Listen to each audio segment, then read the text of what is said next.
Queridos filhos, peço-vos que sejais homens e mulheres de oração. Caminhais para um futuro de divisão na casa de Deus. Os inimigos agirão para apagar o brilho da verdade. Eis que a verdade do meu Jesus será a vossa grande arma de defesa para estes tempos difíceis. Os valentes soldados de batina defenderão a verdadeira igreja do meu Jesus.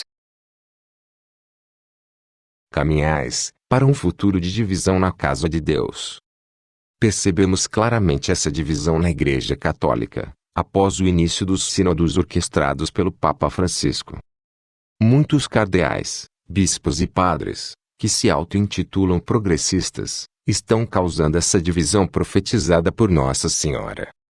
Eles agem para apagar o brilho da verdade, quando defendem abertamente o homossexualismo e o falso ecumenismo, através dos seus pronunciamentos.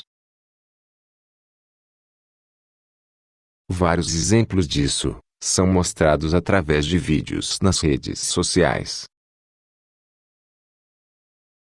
Mas existem também os valentes soldados de batina, que usam como arma de defesa as verdades contidas na doutrina de Cristo, ensinadas nas Sagradas Escrituras. O espírito mundano entrou dentro da igreja. E entrou onde? Entrou o espírito mundano de que jeito dentro da igreja? Pelos leigos? Entrou o espírito mundano de que jeito dentro da igreja? Foi nos catequistas? Foi os ministros da comunhão? Foi através dos cenáculos do movimento sacerdotal que entrou o espírito mundano da igreja? Não! Nossa Senhora diz como foi que o espírito mundano entrou dentro da igreja. Quantas são as vidas sacerdotais e religiosas que se tornaram áridas pelo secularismo que as possui completamente? Deixa eu explicar o que é que Nossa Senhora está dizendo, que às vezes Nossa Senhora fala na linguagem que a gente não entende. Gente, ela está falando de padres. Vidas sacerdotais aqui é padre. Quantos padres foram tomados completamente pelo espírito do mundão? Está entendendo? Caíram no mundão. No mundo. Ela fala espírito do secularismo. Quer dizer que estão no mundão. Estão na festança. Estão no pecado.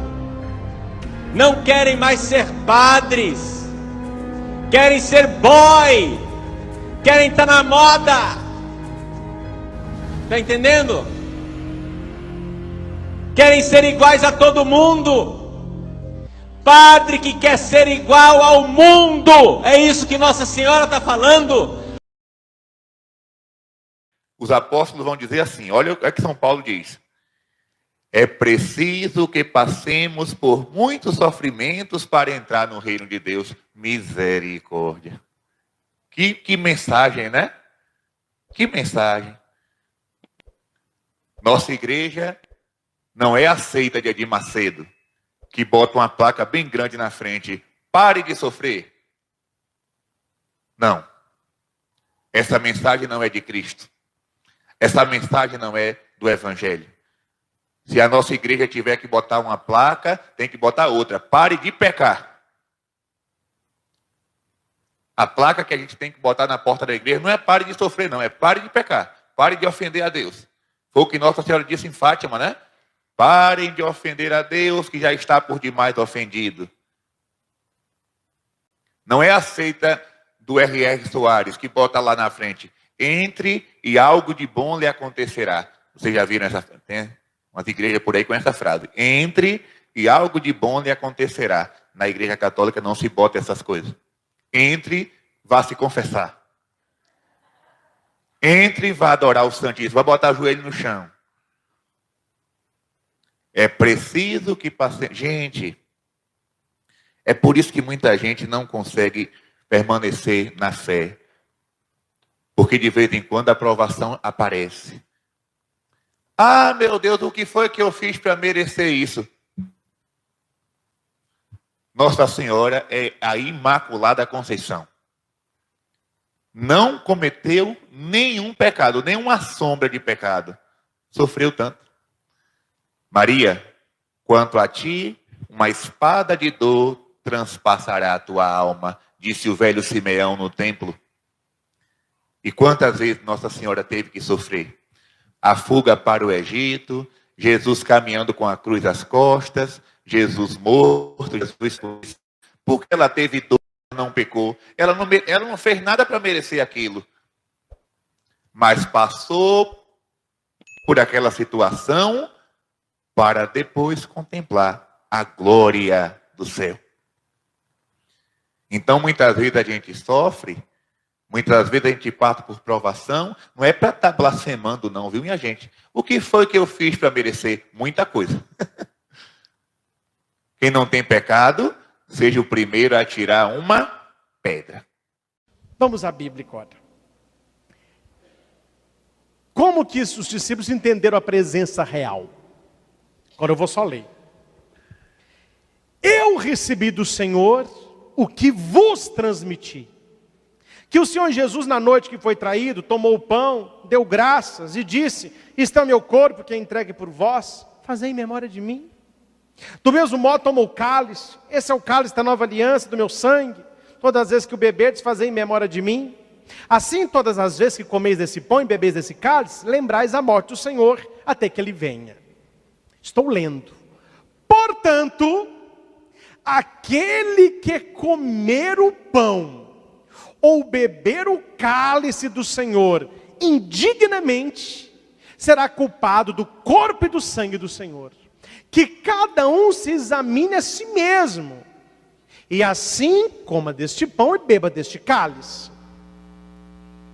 Aquele que o come e bebe, sem distinguir o corpo do Senhor, come e bebe a própria condenação.